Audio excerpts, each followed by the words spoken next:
I kind of tried to make the case for this at one point, but it was more of a, I could see this being a thing, but not something I necessarily agreed with. Mm-hmm. But if Kevin Huerter's good to go tomorrow, he's going to play and start. Yeah. So what? Did we miss something? Did I miss something? I think we did. What? I went down to practice yesterday. I left right after. I made it down in time for practice. They let us in. We sat there, and Trey Lyles is on the court, which is a good thing. And we're surprised by that. But Kevin Huerter's on the court, and we haven't seen Kevin Huerter. The Kings had scrimmaged, 5-on-5 scrimmage, and Kevin Huerter's wearing a starter's uniform, penny, exactly. And Keon Ellis is wearing a gray second team penny. And so when Mike Brown came over to talk to us, that was the first question. I asked him straight up, what's the deal at the shooting guard position? And what's going on with Kevin? Is he going to play? And Mike was like, if he's going to play on Thursday, and there's a good chance that he will, then yeah, he's going to start. And I think all of us just kind of your jaw dropped a little bit. Wow, that escalated quickly. And look, I get it to a certain degree. I have made this case multiple times. I would start Keon Ellis, but I think I would too. But I understand the flip side where you won 48 games with Kevin Huerter as your starting shooting guard. He was your third leading scorer 2 years ago. Last season, he had a horrible season. Things went wrong from the jump with him. And then the injury happened. And I think it's something that we've heard in football for so often, that you don't lose your starting job when you get hurt. Right. And so I get that a little bit. And I also understand that their starting lineup has two players who don't shoot threes. One that's not very good at shooting threes, and one who just kind of reluctantly takes DeMar DeRozan does not shoot a lot of threes. Well, he doesn't shoot a lot of threes, and he also doesn't hit a high clip of threes when he does. He's like a career 32% shooter or something. And Domantas Sabonis is a quality three-point shooter, but he does not want to shoot them. You can feel it in his, you can see it, he doesn't want to shoot the three. Not comfortable doing so. No. So having a guy like Kevin Huerter, who has we always talk about this, gravitational pull, it does make sense.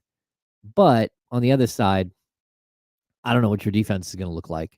I don't think it's going to be any worse than the pairing of Kevin Huerter and Harrison Barnes last year. But I think there has to be some concern that your defense is not going to be very good. And I don't know how you fix that. Like we talked about, I personally think and sort of the buzz that I'm hearing, there's a good chance that Keegan Murray is going to defend Anthony Edwards on opening night. Yeah, makes sense. It does make sense. But then who defends Julius Randle? I'm not sure. I guess, who defends? Domas? Well, but then who defends Gobert?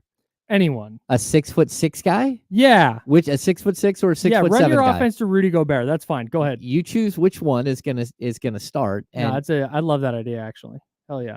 Okay. No, I get it. But I think, again, Kevin Huerter, I think, can defend Jaden McDaniels. I think that's fine. Right. And who can? Kevin Huerter. I think McDaniels isn't gonna light up Kevin. He might, but I don't think he's going to light up Kevin Huerter. He's not a off the dribble guy. But then that leaves. He might be against Kevin Huerter. but that leaves Julius Randle on DeMar DeRozan. And and we don't know if Trey Lyles is going to play. That's the other part of this. We don't know if Trey Lyles is going to play.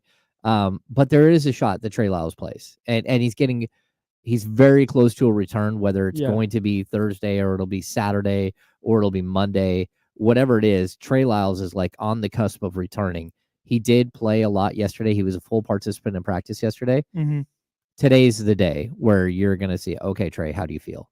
Yeah. And if you don't feel good, then there's a good chance he won't play tomorrow. If he feels perfectly fine today, maybe a little bit sore just from running up and down the court, there's a good chance he's playing tomorrow.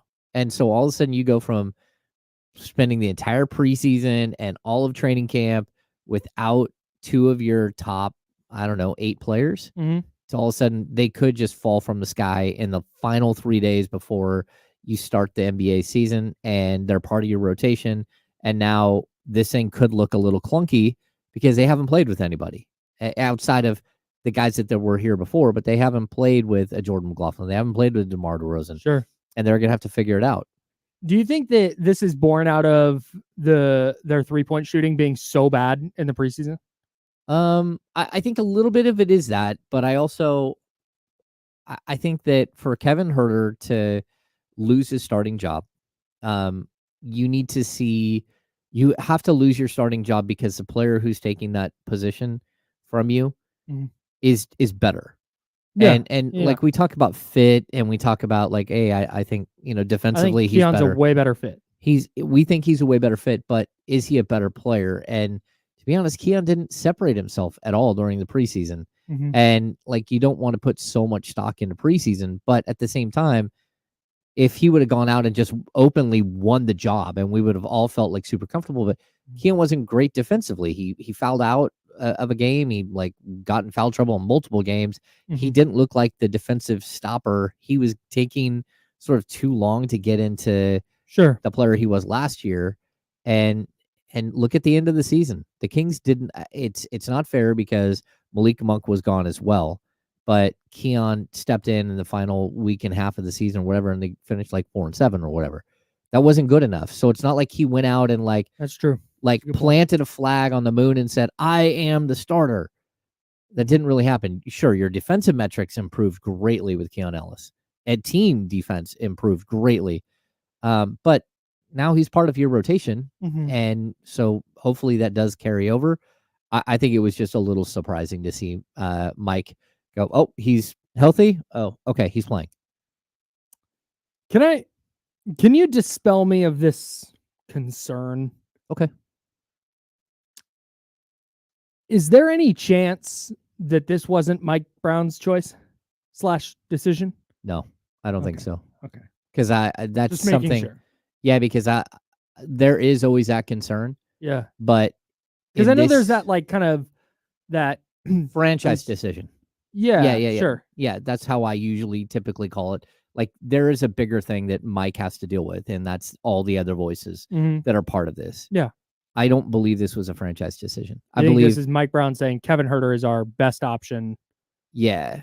Right now. I think in a franchise decision, you probably would have given Keon Ellis like 3 or 4 games here to get you off on the right foot, and then put Kevin in and built up Kevin and get his minutes up, and then have him take over that way. This feels like, okay, if my starting shooting guard is healthy, he's my starter again, which is, it's intriguing to me because I didn't think it would go this way, but Mike was kind of coy with it the entire preseason anyways. Well, and he was pretty staunch last year before Kevin Huerter got hurt that like, nope, not making any changes in the starting lineup. Yeah.